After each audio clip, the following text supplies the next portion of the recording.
तो नेक्स्ट हम लोग का एडवांस स्ट्रक्चर है। ध्यान दीजिए, आज के क्लास में हम लोग कई सारे एडवांस स्ट्रक्चर पढ़ने वाले हैं।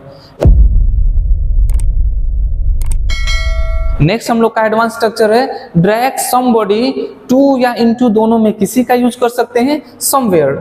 ड्रैग समबॉडी इनटू समवेयर, इसका मतलब होता है किसी को किसी मामले में घसीटना, किसी को किसी मामले में घसीटना।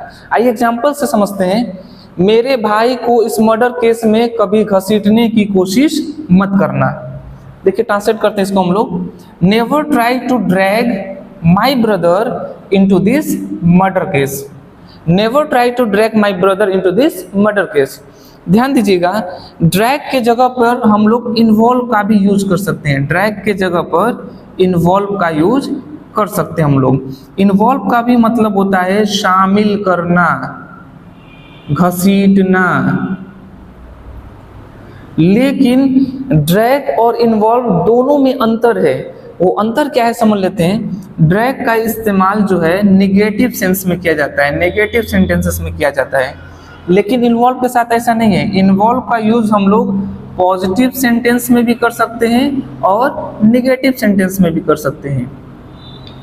जैसे एग्जाम्पल के थ्रू समझाते हैं। जैसे मान लीजिए आपका फ्रेंड है और वो पार्टी कर रहे हैं और आप चाहते हैं कि आपको भी वो उसमें शामिल कर लें, तो सोचिए आप उससे क्या बोलेंगे। ड्रैग का यूज करेंगे। क्या कहेंगे कि मुझे भी पार्टी में घसीट लेना?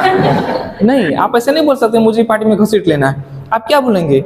मुझे भी पार्टी में इन्वॉल्व कर लेना, यानी मुझे भी शामिल कर लेना। तो देखिए पॉजिटिव सेंटेंस में आप ड्रैग का यूज नहीं कर पाएंगे। किसका यूज करेंगे? इन्वॉल्व का। लेकिन इन्वॉल्व का यूज पॉजिटिव नेगेटिव दोनों सेंस में हो सकता है। Never try to drag my brother into this murder case. You can also speak never try to involve my brother into this murder case. Clear? आइए next example के through समझते हैं। मैं तुम्हें कोर्ट में घसीटूंगा। I will drag you to court. I will drag you to court. तो ये concept था हमारा ड्रैग और इन्वॉल्व का, मीन्स ड्रैग समबॉडी टू या इनटू समवेयर। आइए नेक्स्ट हम लोग एडवांस स्ट्रक्चर समझते हैं। नेक्स्ट हम लोग का एडवांस स्ट्रक्चर है go over head. Go over head का मतलब क्या होता है? सिर के ऊपर से निकल जाना, सिर के ऊपर से गुजर जाना। यानी कोई बात हमसे कह रहा है और समझ में न आना। जैसे हम लोग बात कर रहे हैं और वो कुछ बातें बता रहा है, मुझे समझ में नहीं आ रहा है, तो मैंने क्या कहा, आप जो बातें कर रहे हैं वो मेरे सर के ऊपर से गुजर रहा है, मुझे समझ में नहीं आ रहा है। तो इसी का इंग्लिश होता है गो ओवर हेड। जो भी आप पढ़ाते हैं मेरे सिर के ऊपर से निकल जाता है। यानी कोई टीचर है, पढ़ा रहे हैं, समझ में नहीं आ रहा है, तो मैंने बोला सिर के ऊपर से गुजर रहा है। ट्रांसलेट क्या हो जाएगा? जो भी का इंग्लिश होता है व्हाट एवर। क्या होता है? What ever.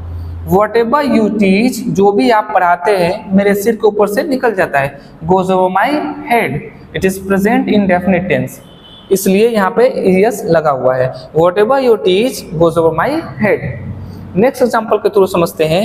सब कुछ मेरे सिर के ऊपर से जा रहा था। यानी सेम पैटर्न चीजें हैं, समझ में नहीं आ रहा था, सब कुछ मेरे सिर के ऊपर से जा रहा था। Everything was going over my head. Everything was going over my head. Everything क्या है? ये सिंगुलर होता है, इसलिए यहाँ वॉज का यूज हुआ है। तो आज के क्लासेस में इतना ही काफी है। फिर हम लोग नेक्स्ट क्लास में मिलेंगे नेक्स्ट एडवांस स्ट्रक्चर के साथ। Thank you very much.